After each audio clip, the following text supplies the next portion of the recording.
சென்னையில இருக்கிறவங்க நல்லவங்க தானே, நீங்களா நல்லவங்களாச்சே. நீங்க அந்த ராதிகா அம்மா பேச்சுக்கு கேட்டு அவங்களுக்கு மதிச்சு தானே போனீங்க. சரி, அந்த மாவட்டத்துல இருக்கிறவங்க ஏதோ உங்களை வந்து தவறா பேசிருந்தா கூட இருக்கட்டுமே. உங்களை கூப்பிட்டது யாரு?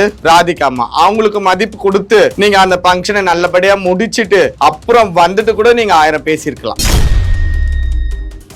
கோயம்புத்தூர் நாயக்கங்கள் எல்லாம் வந்துட்டு இவங்க அடிக்கிறதுக்கெல்லாம் போயிருக்காங்க. எகிரிக்கின்னு கை வாங்கிட்டு ஒரு ரூம்குள்ள எல்லாம் எகிரின்லாம் போயிருக்காங்க. அப்ப நீங்க சென்னையில இருந்து தமிழ்நாட்டுக்கு போயிருக்கீங்கன்னும் போது உங்க லிமிட் என்னமோ அந்த லிமிட்ல தானே நீங்க இருக்கணும். உங்க சபையில அவங்க வந்து மைக் குடிச்சு பேசி அங்க ஷேர் வாங்கி போனா நீங்க சும்மா இருப்பீங்களா? அதுக்கா 21 பேர் இருக்கிறீங்க. அப்ப 21 பேர் இருக்கிற நீங்களே இவ்வளவு பண்ணீங்கன்னாக்கா அவங்க 82 பேர் இருக்காங்களே 41 மாவட்டத்துக்கு. மாட்டுக்கறி சாப்பிடுறவங்க அப்படின்லாம் வந்து பேசியிருக்கதா சொல்றாங்க, அது தவறு தானே? அவங்க மாட்டுக்கறி தின்றவங்கன்னு அவங்க சொன்னாங்க. எதுக்காக சொன்னாங்க? நீங்க என்ன பேசுனீங்க? மாட்டுப்பால் குடிக்கும் போது உங்களுக்கு இவ்வளவு டைட்ல இருக்கும் போதே நாங்க மாட்டுக்கறி துண்டுறோம்டா, எங்களுக்கு எப்படி இருக்கண்டா. அவங்க வந்து மாட்டுக்கறி தின்னு கூவம் ஆத்துல ஆத்து ஓரம் நீங்க இருக்கிறீங்கன்னு சொன்னாங்கதான். நீங்க அதுக்கு அடுத்து என்ன சொல்லி இருக்கிறீங்க? நீங்க பேசிருக்கீங்களே போட்டுக்கணும் செக்கிலி பையன் உங்க அம்மா உங்களுக்கு எத்தனை ஆம்பியாங்கடா ஆதி பெயர்களே குறிப்பிட்டு பேசுறாங்க. இதுக்கு என்ன இப்ப? இதுக்கு எந்த எஸ்டி எஸ்சி எஸ்டியோட தடுப்பு சட்டம் உங்க மேல? சென்னை சைட்ல பேசுறதுக்கு யாருமே இல்ல. இந்த பாப்பாவை கூப்பிட்டு இவங்களுக்கு பலிகடாவா கொடுத்திருக்காங்க. அதை உணராமல் இந்த பாப்பாவும் பேசிட்டாங்க. நான் அந்த வீடியோ நானும் பார்த்தேன். கடந்த இந்த 1 இயரா, ஒரு வருஷமா வந்துட்டு சென்னையில நிறைய குற்ற செயல்கள்லாம் குறைஞ்சிருக்கு. சென்னையோட நாயக்கங்கள்லாம் வந்து திருந்தி இருக்காங்க. 21 நாயக்குங்க சேர்ந்து ஒருத்தர் கழுத்துலயும் காதுலயும் கையிலயும் பாருங்க. அதாவது கிராம் கணக்குல இருக்காது, கிலோ கணக்குல இருக்கும். அப்படி கிலோ கணக்குல போட்டு இருக்கிறவங்க 1-2 திருநங்கைகளுக்கு தான் ஏதோ செஞ்சாங்களாம். எதுக்கு? கண் துடைப்புக்கு.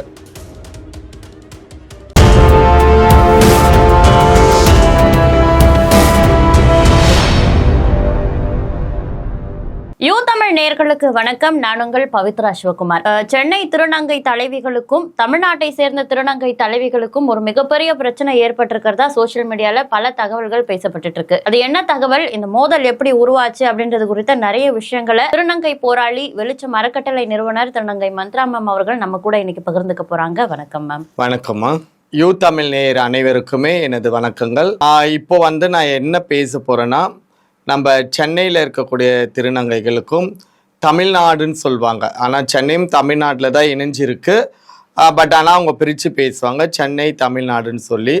அங்கே இருக்கக்கூடிய ஒரு சில திருநங்கைகளுக்கும் ஒரு சின்ன சண்டை வந்து அது மிக பெருசாக இப்போ ஆகி ஒரு பெரிய பூதகணமாக வெடிச்சிருக்கு. அது டிவி நியூஸில் அதில் இதில் நிறைய வந்துட்டு இருக்கு. ஸோ எங்களோட வெளிச்சம் அறக்கட்டளைக்கு இதை பற்றின கம்ப்ளைண்ட் வந்ததுனால பேச வேண்டிய ஒரு சூழ்நிலையில் நான் வெளிச்சம் அறக்கட்டளை சார்பாக நான் வந்து இப்போ பேசுகிறேன். நான் வந்து எனக்கோ தமிழ்நாட்டில் வந்துட்டு குருலாம் இருக்காங்க. பட் இருந்தாலும் நான் வந்து எந்த ஒரு குரு சேலா அப்படின்ற ஒரு இதுலலாம் பேசாமல் எங்களோட அறக்கட்டளை சார்பாக தான் இப்போ நான் பேசுகிறேன். எங்கள் அறக்கட்டளை சார்பாக பேசுறதுனால யாரும் என்னை வந்து எந்த ஒரு தவறாவோ நினச்சிக்க வேண்டாம். சென்னையில் இருக்கிறவங்களுக்கும் சொல்கிறேன், தமிழ்நாடு சைடில் இருக்கிற பெரியவங்களுக்கும் சொல்கிறேன், யாருமே வந்து என்னை தவறாக நினச்சிக்காதீங்க. இருக்கிற உண்மையை என்ன நடந்துச்சுன்ற ஒரு விஷயத்தை மட்டுமே நான் வந்து இந்த சேனல்ஸில் வந்து தெளிவுபடுத்த போகிறேன். அவ்வளோதான். இதை வந்து யாரையும் நான் வந்து மனசு புண்படும்படி பேசியிருக்கேன் அப்படின்னாக்கா தயவு செஞ்சு மன்னிச்சிடுங்க. ஏற்கனவே சென்னை திருநங்கைகள் ஜமாத்துல வந்து நிறைய முறைகேடுகள் குற்ற செயல்கள் நடக்குதுன்னு நம்மளுடைய ஊடகத்தில் நம்ம தொடர்ந்து பேசிட்டு இருக்கோம். அந்த வகையில இப்போ சமீபத்துல பாத்தீங்கன்னா ஜெர்சின்னு சொல்லக்கூடிய ஒரு திருநங்கை வந்து ஒரு ஊடகத்துல பேசுறாங்க. அதுல சென்னை திருநங்கைகளுக்கும் தமிழ்நாட்டு திருநங்கைகளுக்கும் வந்து ஒரு மோதல் உண்டாகிருக்கு, திருநங்கை தலைவிகளுக்குள்ள ஒரு மோதல் உண்டாகிருக்கு அப்படின்னு பேசுறாங்க. அது இல்லாம நிறைய செய்தி ஊடகத்திலையும் வந்து திருநங்கைகள் கமிஷனர் ஆபீஸ்ல வந்து கோரிக்கைகளை முன் வச்சு தர்ணா போராட்டத்துல ஈடுபடுற மாதிரியான காட்சிகள்லாம் பாக்குறோம். என்னதான் நடக்குது தமிழ்நாட்டு திருநங்கைகளுக்கும் சென்னை திருநங்கைகளுக்கும்? என்ன பிரச்சனை அது? அதாவதுமா, தமிழ்நாட்டு திருநங்கைகள் சென்னை திருநங்கைகள்லாம் கிடையாது. சென்னையும் தமிழ்நாடோட தான் இணைஞ்சிருக்கு. மற்ற மாவட்டங்கள் மாதிரி சென்னையும் ஒரு மாவட்டம் தான். பட் சென்னையில் இருக்கக்கூடிய அந்த 21 நம்பர்ஸ் நான் ஏற்கனவே நிறைய இதில் பேசியிருப்பேன். அவங்களுக்கு வந்து சென்னை தலைநகரம், அதனால் நாங்கள் சென்னையில் இருக்கோம் அப்படின்னால இவங்க தனியாக பிரிஞ்சு இவங்களோட பவரை காட்டுறாங்க. இதுதான் வந்து தமிழ்நாடு சென்னைன்னு வந்து பிரித்து பேசக்கூடியது. பட் தமிழ்நாட்டு தலைவிகளுக்கும் சென்னையில் இருக்கிற தலைவிகளுக்கும் பிரச்சனை கிடையாது. சரியா? தமிழ்நாட்டு தலைவிகளாக தான் இருக்கிறாங்க, சென்னை தலைவிகளும் தலைவிகளாக தான் இருக்காங்க. பட் சென்னை தலைவிகள் கூட போனாங்க பாருங்க சில லஞ்சா குஞ்சாக்கள், ஸோ அவங்களால தான் பிரச்சனை. அவங்க வந்து சென்னையில் இருக்கக்கூடிய அந்த டான் அந்த பவரை வந்துட்டு தமிழ்நாட்டில் போய் யூஸ் பண்ணதுனால தமிழ்நாட்டில் இருக்கக்கூடிய திருநங்கைகள் வந்து அதை எதிர்த்து கேட்டதுனால ஒருத்தருக்கு சண்டானது. இது எல்லாமே உண்மைதான். பட் இந்த விஷயம் வந்துட்டு இது அனைத்துமே வந்து பெரியவங்க ஒருத்தவங்க இருக்காங்க. நான் ஏற்கனவே அந்த அம்மா வந்து இந்த சேனலில் பேசியிருப்பேன். பூனாக்காரம்மா ராதிகாமான்னு சொல்லுவாங்க. அந்த அம்மாவோட விழா, அந்த அம்மாவுக்கு பட்டம் அளிக்கக்கூடிய ஒரு விழா.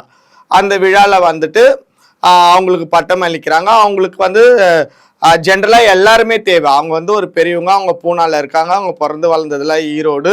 அப்படி இருக்கும்போது தமிழ்நாட்டை சேர்ந்த திருநங்கைகளும் அவங்களுக்கு வேணும், சென்னையை சேர்ந்த திருநங்கைகளும் அவங்களுக்கு வேணும், மும்பை, பூனா, ஹைதராபாத், பெங்களூர் இந்த மாதிரி எல்லா மாவட்டத்தில் இருக்கிற எல்லா மாநிலத்தில் இருக்கிற திருநங்கைகளும் அவங்களுக்கு வேணும். அவங்க ஒரு பொதுவான ஒரு ஆள். அப்போ அவங்க எல்லாருக்குமே அழைப்பு கொடுத்துருந்தாங்க, எல்லாருமே வந்திருந்தாங்க. எல்லாரும் கொஞ்சம் தூரத்துலேருந்து வந்தவங்களுக்கு நம்ம மாவட்டத்துக்குள்ளே இருக்கிறவங்கள வந்து கொஞ்சம் உபசரிப்பு கம்மியாகவும், சென்னையிலேருந்து வந்தவங்களுக்கு கொஞ்சம் உபசரிப்பு அதிகமாகவும் அவங்க பார்த்ததுனால நம்ம சென்னையிலேருந்து போனவங்க என்ன பண்ணிட்டாங்க, இவங்களை கொஞ்சம் ஸ்பெஷலாக கவனிச்சதுனால இவங்க ஒரு அட்வான்டேஜ், நம்ம தான் டான், இங்கே நம்மளுக்கு தான் இங்கே மதிப்பு அதிகம், இங்கே இருக்கிறவங்களுக்கெல்லாம் கிடையாதுன்ற மாதிரி. அதை தெரியுமே சென்னையில் இவங்கெல்லாம் என்னன்னா பண்ணுவாங்க. கடந்த கொஞ்சம் அதிகமாக கொடுத்தது தவறு தானே அப்படின்றது தானே மேம் அவங்களுடைய ஒரு குறையா இருக்கு. உபசரிப்பு அதிகமாக கொடுத்தது தவறு தான். பட் அவங்களோட பெரியவங்களோட டாட்ல என்ன இருந்திருக்கும், இவங்க நம்மளை மதிச்சு சென்னையிலேருந்து இவ்வளோ பேர் வந்திருக்காங்க, நம்ம இவங்க எல்லாருமே நம்மளாம் ஒன்றா ஒரு ஊரில் இருக்கிறவங்க தானே, இவங்களுக்கு கொஞ்சம் ஸ்பெஷலாக பார்த்து அனுப்புன்ற மாதிரி இவங்க எல்லாருமே நம்ம இனம் தானேன்றதுல அவங்க கொஞ்சம் எப்படி சொல்லலாம், தடுமாறி இருக்கலாம், இல்லை கொஞ்சம் அவங்க ஸ்பெஷலாக இவங்களை கவனிச்சிருக்கலாம். ஸோ இந்த சென்னை டீம் எல்லாமே எங்கே போய் காலை வைக்குதோ அது விளங்காது. நான் ஓப்பனாகவே சொல்கிறேம்மா, சென்னையில் இந்த கடந்த 1 வருஷம் 1.5 வருஷமா எவ்வளோ பிரச்சனைகள் போயிட்டு இருக்கு. சரிங்களா? அப்படி இருந்தோ சென்னையில் நடக்கக்கூடிய இந்த பிரச்சனைக்கு ஒரு முடிவு சுமூகமாக உங்களால் கொண்டு வர முடியல. நீங்கள் இன்னொரு மாவட்டத்தில் போயிட்டு அங்கே உங்கள் கொடியை ஏற்றணும்னு நினச்சா தப்பு இல்லையா? அந்த அம்மா மேலே, ராதிகாம்மா மேலே தப்பு கிடையாது. அவங்களுக்கு எல்லாருமே வேணும், எல்லாரையுமே கூப்பிட்டாங்க, எல்லாரும் வந்தாங்க. உங்களுக்கு சரி, அப்படியே கூட நான் ஒரு விஷயம் சொல்கிறேம்மா, தமிழ்நாட்டை சேர்ந்த நாயக்குகள், தமிழ்நாட்டில் வந்து மற்ற பெரியவங்க இவங்களெல்லாம் இதில் நான் யாரையுமே சேர்க்கலை. குறிப்பிட்டு கோயம்புத்தூர் சோனி நாயக்கை மட்டும் சொல்கிறேன். அந்த சோனி நாயக்கே ஏதோ தவறுகள் செஞ்சிருந்தால் கூட சென்னையில் இருக்கிறவங்க நல்லவங்க தானே, நீங்களாம் நல்லவங்களாச்சே. நீங்கள் சரி அந்த மாவட்டத்தில் இருக்கிறவங்க ஏதோ உங்களை வந்து தவறாக பேசியிருந்தா கூட இருக்கட்டுமே, உங்களை கூப்பிட்டது யாரு? ராதிகாம்மா. அவங்களுக்கு மதிப்பு கொடுத்து நீங்கள் அந்த ஃபங்க்ஷனை நல்லபடியாக முடிச்சுட்டு அப்புறம் வந்துட்டு கூட நீங்கள் 1000 பேசியிருக்கலாம். கரெக்டு தானே? அதே ஃபங்க்ஷனில் நீங்கள் நீயா நானா நீடானா நான்டானா எகிரி நீங்கள் போனீங்கன்னா அப்புறம் உங்களை கூப்பிட்டு உங்களுக்கு என்ன மதிப்பு? அப்படி என்னதான் மேம் பண்ணாங்க? அங்கே என்ன பண்ணாங்கன்னாக்கா ஒரு சில சடங்குகள்ல அங்கே இருக்குது. அந்த சடங்குகளில் வந்து சென்னையில் இருக்கிறவங்க முன்னுரிமை எடுத்து எல்லாமே பண்ணும்போது அந்த மாவட்டத்தில் இருக்கிறவங்கள வந்து மட்டம் தட்டின மாதிரி ஆயிடுச்சு. ஸோ அவங்க அதை வந்து எதிர்த்து அவங்கக்கிட்ட கேள்வி கேட்கும்போது இவங்க எல்லாருமே பாயிருது. அந்த கோயம்புத்தூர் நாயக்கங்களெல்லாம் வந்துட்டு இவங்க அடிக்கிறதுக்கெல்லாம் போயிருக்காங்க, எகிரிக்கின்னு கை வாங்கிட்டு ஒரு ரூம்குள்ளெல்லாம் எகிரின்லாம் போயிருக்காங்க. ஸோ இதெல்லாம் இருக்கும்போது அப்போ அந்த மாவட்டத்தில் இருக்கிறவங்களுக்கு எப்படி இருக்கும்? இப்போ நான் ஒரு விஷயம் கேட்குறேன், சென்னையில் இவங்க ஆரம்பிச்சு வச்சுருக்காங்க 21 நாயக்குகள் சொல்லி ஒரு இது பண்ணி வச்சுருக்கீங்க சென்னைக்குள்ள. உங்கள் நாயக்கு சபையில் தமிழ்நாட்டை சேர்ந்த திருநங்கைகள் வந்து மைக் பிடிச்சி பேசினா நீங்கள் சும்மா இருப்பீங்களா? விடுவீங்களா? இல்லை தமிழ்நாட்டில் இருக்கிறவங்கள சென்னையில் உங்களோட ஃபங்க்ஷனில் பால் தயிர் மோர் எல்லாத்துக்கும் கூப்பிட்டு இருக்கீங்களா முதலாவது? இல்லை அவங்க தான் வந்திருக்காங்களா? ஒரே ஒருத்தர் வருவாங்க, அது ஒரு டபுள் கேம் பார்ட்டி. அது யாருன்னா விம்கோ சுந்தரின்னு சொல்லும் பாருங்க. அந்த டபுள் கேம் பார்ட்டி சென்னையிலயும் அங்கேயும் பண்ணும், இங்கேயும் வந்து 10 ரூபா வாங்கும், அங்கேயும் 10 ரூபா நான் வாங்கும். அது வந்து ஒரு டபுள் கேம். அது ஒண்ணுதான் இருக்குமே கண்டி, மற்றபடி தமிழ்நாட்டை சேர்ந்த நாயக்குகளோ கல் நாயக்குகளோ பெரிய வீடோ சின்ன வீடோ யாராச்சும் சென்னையோட சபையில உட்கார்ந்து இருக்காங்களா? அப்ப நீங்க சென்னையில இருந்து தமிழ்நாட்டுக்கு போயிருக்கீங்கன்னும் போது உங்க லிமிட் என்னமோ அந்த லிமிட்ல தானே நீங்க இருக்கணும். நம்ம எதுக்கு போகணும்? விருந்துக்கு கூப்பிட்டாங்களா? விருந்து, அதாவது இதை நான் கௌரவமா சொல்றேன், வேற மாதிரி கூட சொல்லலாம், நான் இதை கௌரவமா சொல்றேன். விருந்து கூப்பிட்டாங்களா? விருந்தை சாப்பிட்டோமா, வாழை இலையை மடிச்சு வச்சோமா, ஏஞ்சி வந்துடணும். எத்தனை இலை இருக்குன்னா நம்ம நின்றுலாம் அங்கே என்றதுக்கெல்லாம் நம்மளை கூப்பிடல. புரியுதுங்களா உங்களுக்கு? அவ்வளோதான். நீங்க சென்னை உங்களோட சபையில தமிழ்நாட்டுக்காரங்க வந்து அதுல கலந்துக்கல அப்படின்ற பட்சத்துல நீங்க அங்க போயிட்டு அவங்கள மட்டம் தட்டுற மாதிரி நீங்க மைக் பிடுங்கி பேசுறது, நீங்க சில இதெல்லாம் பண்றது, அந்த ஒரு விஷயம் நான் நிறைய சொல்லியிருப்பேன் பாருங்க. இந்த பெயில் உடைக்கிட்டு இந்த பணம்லாம் இறக்கிறது இதெல்லாம் இருக்கு இல்லையா? அந்த விஷயங்கள், அந்த இறக்கிற பணத்தை நீங்க இசாப் வாங்கினுவார். இசாப்னாக்கா என்ன சொல்லுவாங்க? கமிஷன். கமிஷன் சொல்ல மாட்டாங்க, இசாப்னாக்கா ஷேர் கொடுக்கறது. நீங்க ஷேர் வாங்கி வருது, இதுல தவறு தானம்மா? உங்க சபையில அவங்க வந்து மைக் பிடிச்சி பேசி அங்க ஷேர் வாங்கி போனா நீங்க சும்மா இருப்பீங்களா? அதுக்கா 21 பேர் இருக்கிறீங்க? அப்ப 21 பேர் இருக்கிற நீங்களே இவ்வளோ பண்ணீங்கன்னாக்கா அவங்க 82 பேர் இருக்காங்களே 41 மாவட்டத்துக்கு, 82 பேர் கேள்வி கேட்க மாட்டாங்களா? சொல்லுங்க. அப்படியே கேட்கணும், இந்த பிரச்சனையை வந்து கேட்கணும் பேசணும் அப்படின்னால் சென்னையில 21 நாய்க்குமே போயிருக்காங்களே பெரியவங்க எல்லாருமே, அவங்க கேட்கணும் இல்லையா? அவங்களாம் வாய முடிக்கிட்டு எல்லாருமே கம்முன்னு இருக்காங்க. கூட வந்து போனாங்க பாருங்க சொம்பு எடுத்துக்கிட்டு, அவங்க பேசியிருக்காங்க. இல்ல அதற்காக அந்த மண்டபத்துடைய கதவை மூடி அடிக்கிறதெல்லாம் தப்பு இல்ல, தப்புதான் நடந்துதான் சொல்றாங்க. அதாவது வந்திருக்கிற விஷயங்கள் அனைத்துமே வந்து தவறானது. அங்க என்ன நடந்துச்சுன்னா, தமிழ்நாட்டு மாலக்குன்னு சொல்லுவாங்க போல இருக்க அந்த சோனின்றவங்கள, அவங்க கிட்ட வந்து சென்னையில இருந்து போன ஒரு சில கல்நாயக்குங்க, இதுல வந்து சென்னையில இருந்து போன 21 பேரையுமே நான் தவறா சொல்லலை. அதுல நான் ஆரம்பத்திலேயே நம்ம இதுல பேசியிருப்பேன், ஒரு சில நல்லவங்களாம் அதுல இருக்காங்க, அவங்கள பத்தியும் நான் தனி கண்டென்ட்லாம் கொடுத்துருப்பேன். அந்த 21 பேருமே இதை பத்தி பேசல. அவங்களோட கல்நாயக்குங்க இருக்காங்க பாருங்க, அவங்க தான் இவ்வளவும் பண்ணியிருக்குது, இவ்வளோ அராஜகம் பண்ண. அந்த கல்நாயக்கிலையும் எல்லா கல்நாயக்குமே வந்து இதுல கலந்துக்கல. ஒரு குறிப்பிட்டு பேரிட்டு சொல்லக்கூடிய ஒரு 5 நபர்கள் மட்டுமே அவங்க தான் பண்ணிக்கிட்டு. அதான் அவங்களுக்கு என்னன்னாக்கா, நாங்க சென்னையில டான், இங்கே நாங்க தான் டான், எங்களுக்கு கீழே தான் நீங்கெல்லாம் அப்படின்ற ஒரு எண்ணத்திலேயே அவங்கெல்லாம் ஊர்னவங்க. அதனால அவங்க இவ்வளோ அமக்கலங்கள் வந்து பண்ணியிருக்கிறாங்க. யாருக்குமே கோபம் வருமா? நம்ம வீட்டு ஃபங்க்ஷன்ல நம்ம எடுக்கதான் முடிவு, கெஸ்டா வரவங்க முடிவு எடுத்தா எப்படி இருக்கும்? இல்ல கோவம் வர்றதெல்லாம் சரிதான் மேம், அதுக்காக சாதி ரீதியிலான வார்த்தைகளை பயன்படுத்தி திட்டுறது தவறு இல்லை மேம். அது கூட அங்க தமிழ்நாட்டு நாயக்குகள் வந்து சென்னை நாயக்குகளை சாதி ரீதியில திட்டினாங்க, மாட்டுக்கறி சாப்பிட்றவங்க அப்படின்லாம் வந்து பேசியிருக்கதா சொல்றாங்க, அது தவறு தானே மேம்? அதாவதுமா, இது வந்து ஒரு பாப்பா ஒருத்தவங்க பேசியிருந்தாங்க, எங்களை வந்து மாட்டுக்கறி சாப்பிட்றவங்க, கூவமா ஓரத்தில் இருக்கிறவங்க, சாக்கடை தண்ணி குடிக்கிறவங்க, இப்படியெல்லாம் வந்து பேசினாங்க. இது வந்து சாதியை வலிக்கிறது. என்ன சாதி வலிச்சாங்க? மாட்டுக்கறி இப்போ யாரு சாப்பிடல? அப்போ மாட்டுக்கறி சாப்பிட்றவங்கலாம் வந்து தாழ்த்தப்பட்ட ஜாதியோ?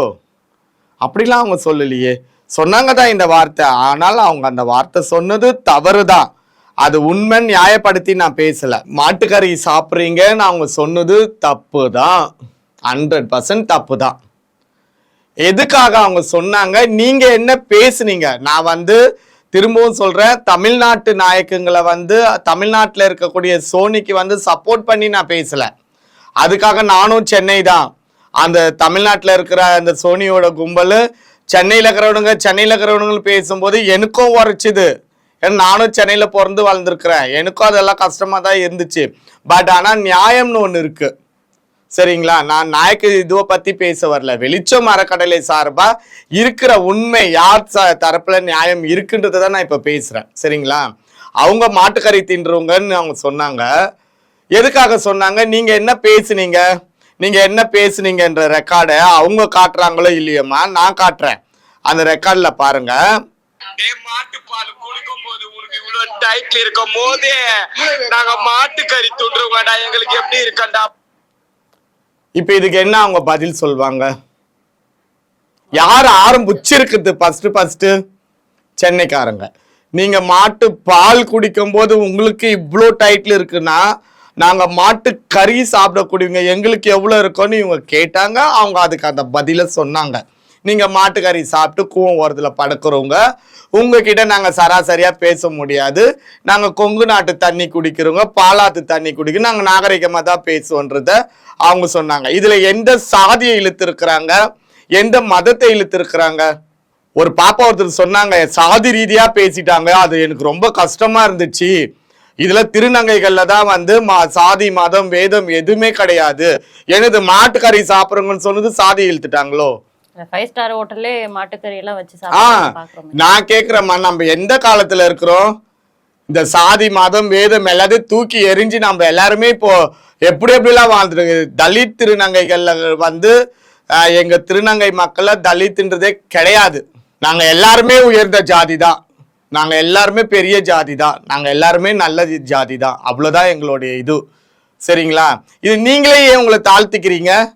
சாதி ரீதியா பேசினாங்க, அது ரீதியா பேசுறாங்க, ஏன் எடுத்து இதை ஜாதி அவங்க எங்க வலிச்சாங்க சொல்லுங்க ஒரு விஷயம். சரி, அப்படியே கூட இருக்கட்டும்மா. அவங்க வந்து மாட்டுக்கறி தின்னு கூவமாத்துல ஆத்து ஓரம் நீங்க இருக்கிறீங்கன்னு சொன்னாங்க தான். நீங்க அதுக்கு அடுத்து என்ன சொல்லியிருக்கிறீங்க? இது வந்து நான் காட்டக்கூடாது, இருந்தாலும் ஒரு மன்னிப்பு கேட்டு காட்டுறேன், என்ன காட்டக்கூடிய சூழ்நிலை இது. சரியா?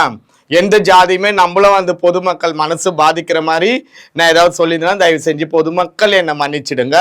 நான் பொதுமக்கள் கிட்ட மன்னிப்பு கேட்குறேன். சரியா? வந்து நம்ம பேசக்கூடாது. இருந்தாலும் அவங்க என்ன கேட்குறாங்க பாருங்க, அவங்க பேசுறது இவங்க மாட்டுக்கறி தின்றவங்கன்னு சொன்னதுக்கு அவங்க பேசுற வார்த்தைக்கு ஏதோ ஒன்று சொன்னாங்கம்மா.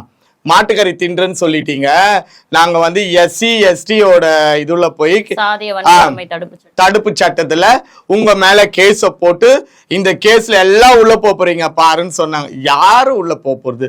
மாட்டுக்கறி தின்றன்னு சொன்னதுக்காக இந்த கேஸ்ல உள்ள போவாங்கன்னா நீங்க பேசிருக்கீங்களே போட்டுக்கணும். செக்கிலி பையன் உங்க அம்மா உங்களுக்கு எத்தினி ஆம்பியாங்கடா சாதி பெயர்களே குறிப்பிட்டு பேசுறாங்க. இதுக்கு என்ன இப்ப? இதுக்கு எந்த SC SC STயோட தடுப்பு சட்டம் உங்க மேல பாயணும்ன்ற? சரிங்களா? இப்போ அதுல கூட வந்து மாட்டுக்கறி சாப்பிடுறவங்கன்னு சொன்னவங்க பெரியவங்களோ இல்ல அவங்களுக்கு அடுத்த போஸ்டிங்ல இருக்கவங்களோ யாரும் கிடையாது. ஏதோ ஒரு சின்ன திருநங்கை வந்து ஒரு கோவத்துல ஒரு ஆர்வத்துல பேசிச்சு. ஆனா உங்க தரப்புல இருந்து பேசினவங்க ஒரு பெரியவங்களே. சரியா? அப்ப யாருக்கு வந்து அறிவு இருக்கு, யாருக்கு வந்து அறிவு இல்லை? சாதியை யாரு வலிச்சிருக்குது சொல்லுங்க. ஏதாவது ஒரு திருநங்கைகளுடைய ஒரு செய்தியாளர்னு சொல்லி ஒரு பாப்பா பேசினாங்க. அந்த பாப்பா வந்து இருக்கிற உண்மைகளை தெளிவா மக்களுக்கு வந்து எடுத்து சொல்லணும். அதுதானே ஒரு செய்தியாளரோட வேலை. கரெக்டுங்களா? பொய்யான தகவல் ஒரு தலை பட்சமா வந்து பேசக்கூடாது.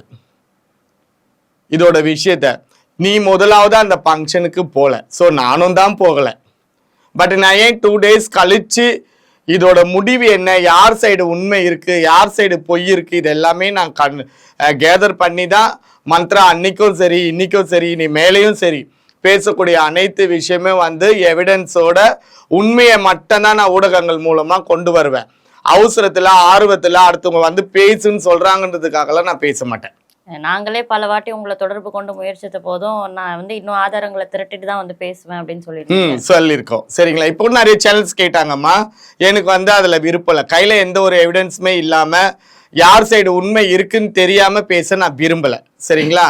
அதுல இவங்க வந்து மாட்டுக்கு சாதியை வலிச்சாங்க, அதை வலிச்சாங்களும் ஒரு பத்திரிகையாளர் இப்படி போய் சொல்லலாமா? சொல்லுங்க. அப்ப இங்க என்ன நடந்திருக்குது? சென்னை சைட்ல பேசுறதுக்கு யாருமே இல்லை. இந்த பாப்பாவை கூப்பிட்டு இவங்களுக்கு பலிகடாவா கொடுத்துருக்காங்க. அதை உணராமல் இந்த பாப்பாவும் பேசிட்டாங்க. ஆனா அவங்களே பாத்தீங்கன்னா இந்த ஜமாத் தலைவிங்கெல்லாம் எதுக்காக இருக்காங்க? ஒரு திருநங்கை வெட்டு குத்து படும்போது வந்து பார்க்க மாட்டாங்க, ஒரு பிரச்சனைனா வந்து நிக்க மாட்டாங்க, எதுக்கு இந்த தலைவிகள்னு அவங்களுக்கு எதிராகவும் சில விஷயங்களை பேசியிருக்காங்களே மேம். அது அவங்க பேசினாங்க இல்லையா? அவங்க பேசின விஷயங்களை அப்படியே திரும்பி சென்னையில இருக்கிற 21 பேரை பார்த்து கேட்க சொல்லுங்க. சென்னையில இது போன்ற குற்றங்கள்லாம் குறைஞ்சிருச்சுன்னு சொல்லி. எதனால குறைஞ்சிதுமா? நான் அந்த வீடியோ நானும் பார்த்தேன்.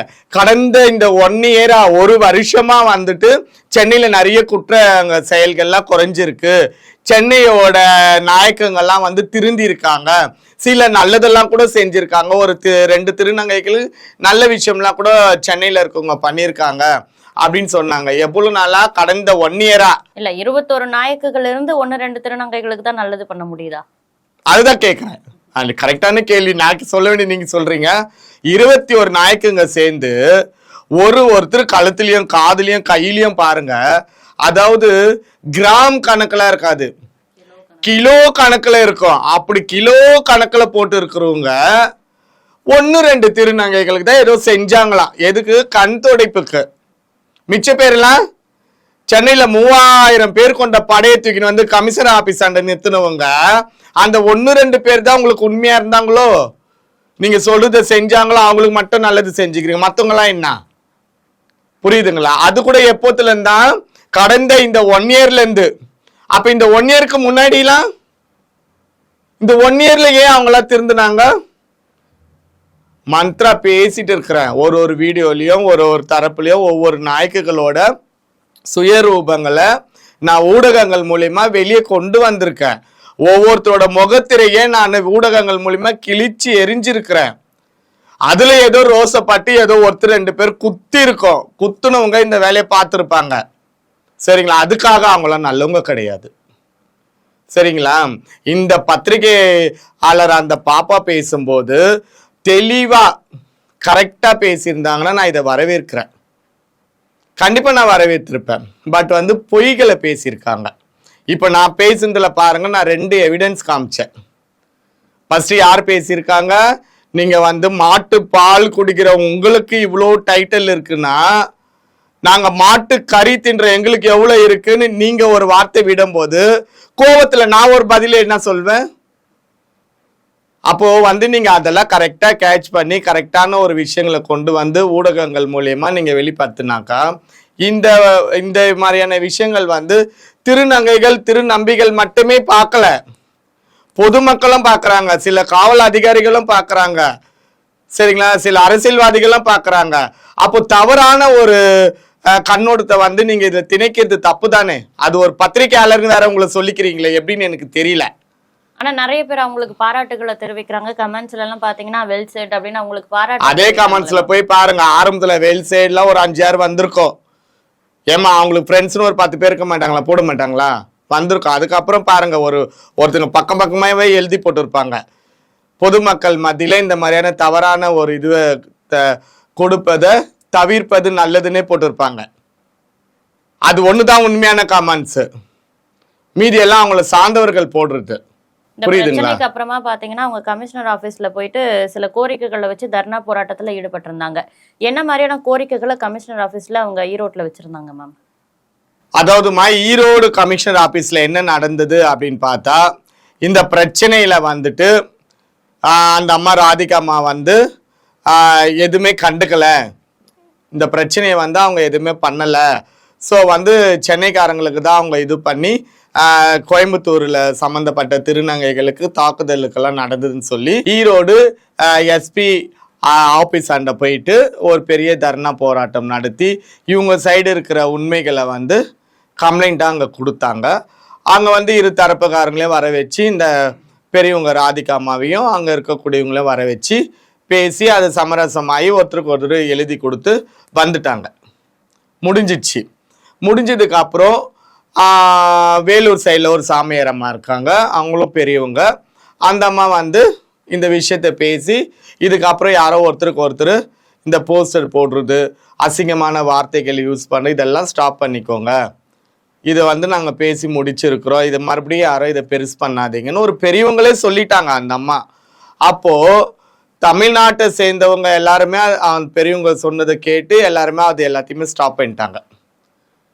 சென்னையில் இருக்கிறவங்களும் ஒரு சிலர் வந்து பெரியவங்களோட பேச்சு கட்டுப்பட்டு ஒரு சிலர் வந்து ஸ்டாப் பண்ணிட்டாங்க.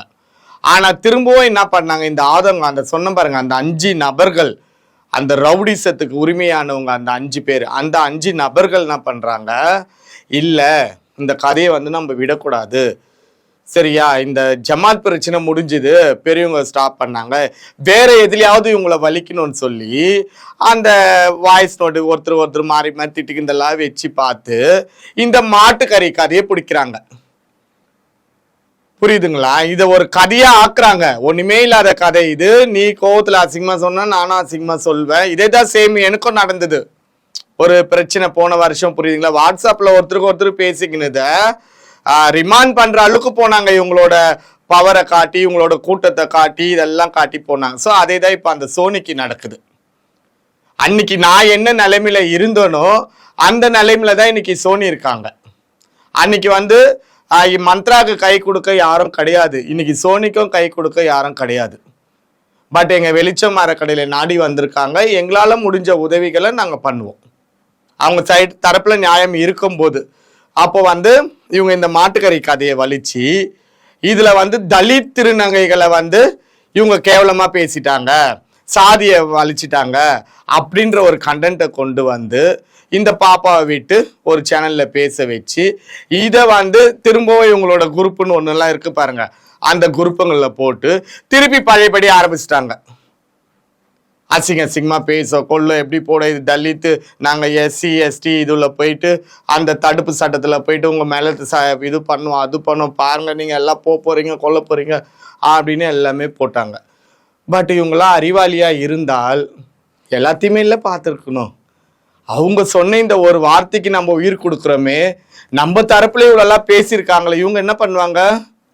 அப்போ நீங்க இதுக்கெல்லாம் SC ST அணி தடுப்பு சட்டம் பாயம், மாட்டுக்கறின்னு சொன்னதுக்கே பாயம்னா நீங்க வலிச்சிருக்கிற ஜாதி ஜமா இதுக்கெல்லாம் என்னென்ன பாயம் உங்க மேல? வேற என்னெல்லாம் பேசியிருக்காங்க இது சொல்றேம்மா, என்னென்ன பாயம்? இது ஒரு விஷயம்.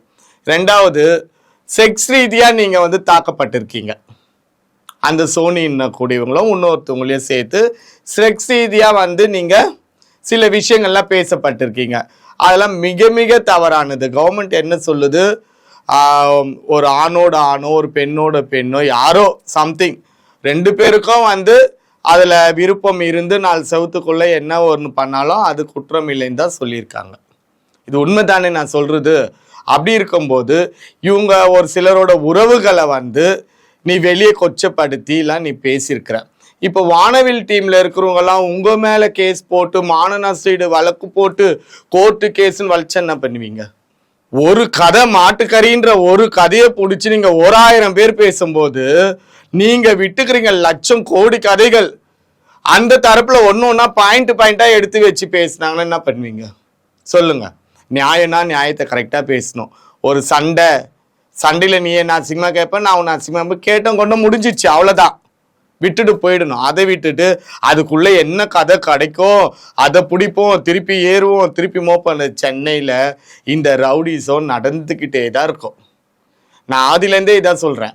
சென்னையில வந்து எனக்கு வந்து இந்த ஜமாத் ரீதியில எந்த ஒரு பிரச்சனையுமே கிடையாது. ஜமாத்துல இருந்து வந்து உருவாகி இருக்கு பாருங்க இந்த நாயக்கு சிஸ்டம் சொல்லி அந்த 21 நம்பர், அந்த 21 நம்பர்கள் தான் எனக்கு வேணாம். ஏன்னா இந்த 21 பேர்ல ஒரு சிலர் ரவுடிசம் பண்ணக்கூடியவங்க, திருநங்கைகள் அடிமைகளாக வச்சிருக்கக்கூடியவங்க, கொத்தடிமையா வச்சிருக்கிறவங்க, எந்த அளவுக்கு ஒரு திருநங்கைகளோட ரத்தத்தை உரிய முடியுமோ அந்த அளவுக்கு உரியக்கூடியவங்க ஒரு சிலர். அதுலயும் ஒரு சிலர் நல்லவங்களாம் இருக்காங்க. பட் அந்த நல்லவங்களும் வந்து இந்த எப்படி சொல்லுவாங்க, பன்னிக்கூட கோயில் என்ன சேர்ந்துட்டா என்னம்மா சொல்லுவாங்க, அது போலதான், வேற ஒன்றும் கிடையாது. அது போல ஆயிதான் நான் இந்த 21 பேர் சொல்றேன். எனக்கு இப்ப கூட நான் என்னன்ற இந்த 21 பேரை தூக்குங்க, அடுத்து வேற ஏதோ ஒரு 1-2 நாயக்க செலக்ட் பண்ணுங்க, அவங்களெல்லாம் நாங்க ஏத்துக்கிறோம். இந்த 21 நம்பர் சரி கிடையாது. இந்த 4 வருஷமா இவங்களோட ராஜ்யம் எல்லாம் வந்து ரொம்ப தலைவிரிச்சு ஆடப்பட்டது. பாரம்பரியமா இருக்க இந்த ஜமாத் சிஸ்டம் தவறு கிடையாது, அதுல இருக்க நபர்கள் தான் சரி. ஆமா, அதனால இந்த நாயக் சிஸ்டத்தையே எடுங்கன்ற நானு. அதுலயும் வந்து நம்ம ரொம்ப சொல்லணும்னு பாத்தீங்கன்னா இந்த வெள்ளைபானோட அப்பா ரொம்ப அதுல வந்து இந்த விஷயத்துல வந்து வெள்ளைபானு வந்து ரொம்ப மௌனத்தை சாதிக்கிறாங்க. ஏன்னு கேளுங்க, அவங்க சேலம் ஆச்சே, அவங்க ஃபங்க்ஷனுக்கு போயிருந்தாங்க. அவங்களும் ஃபங்க்ஷன் போயிருக்காங்க. நான் அந்த வீடியோ போட்டோஸ்லாம் அனுப்புறேன். அப்படி போயிருக்காங்க. அவங்க சேலம் ஆச்சே, அதனால எதுவுமே பேசு. இப்ப கூட நான் சொல்றேங்க, சென்னையில இந்த 21 நாயக்குங்களும் வந்து, நான் நாயக்குன்னு சொல்ல மாட்டேன், இந்த 21 பேருமே வந்து இந்த விஷயத்துல ஒரு வார்த்தை கூட பேசல, சரிங்களா? ஆனா இந்த 21 பேருக்கு கீழே இருக்காங்க பாருங்க அசிஸ்டன்ட், அதுல கூட சிலர்லாம் வந்து வாயை திறந்து பேச, நான் எல்லாரையுமே இதுல குற்றம் சொல்ல விரும்பல. ஒரு சில இந்த ஒரு 5-6 நம்பர்ஸ்க்கு மட்டும் தாமா சென்னையிலயும் சரி இவங்க அமக்களோ, இப்ப இவங்க எந்த இடத்துக்கு போய் கால வைக்கிறாங்களோ அங்கேயும் இந்த அமக்களோ. யாரு மேம் அந்த 5-6 நபர்? அதை வேற என்னத்துக்குமா சொல்லணும், நாங்க வீடியோவே அனுப்புறோம் பாருங்க. அந்த 5-6 நபர்கள் வந்து போற இடம் குட்டி சவருமா, அவங்க எங்க கால வைக்கிறாங்க. அதாவது ஒரு ஆமை ஒரு வீட்டுக்குள்ள பூந்தா என்ன நடக்கும், அதே தான் இந்த 5 பேர் போனாங்கன்னா விளங்காது. நான் மற்றவங்க யாருமே நான் குற்றம் சொல்லலை, இந்த 5 பேர் வந்து இதுதான். இந்த வாட்டி நான் பேரை வலிச்சு நான் பேசல, அதுக்காக உங்களுக்கு பயந்துன்னு பேச நினைக்காதீங்க. இது ஃபர்ஸ்ட் சாம்பிள் வரட்டும், இதுக்கு எதிர்ப்பு எனக்கு வரட்டும். அப்போ நான் போட்டோவா என்னென்ன போஸ்டர்கள் என்னென்ன வாய்ஸ் எல்லாம் இந்த குரூப்ல வந்தது, யார் யாரெல்லாம் நான் எப்படியெல்லாம் பார்க்க கூடாதுன்னு நினைச்சனோ அப்பாப்பா அது எல்லாமே டெலிகாஸ்ட் பண்ணுவேன், ஒண்ணுமே காட்டுவேன் நான்.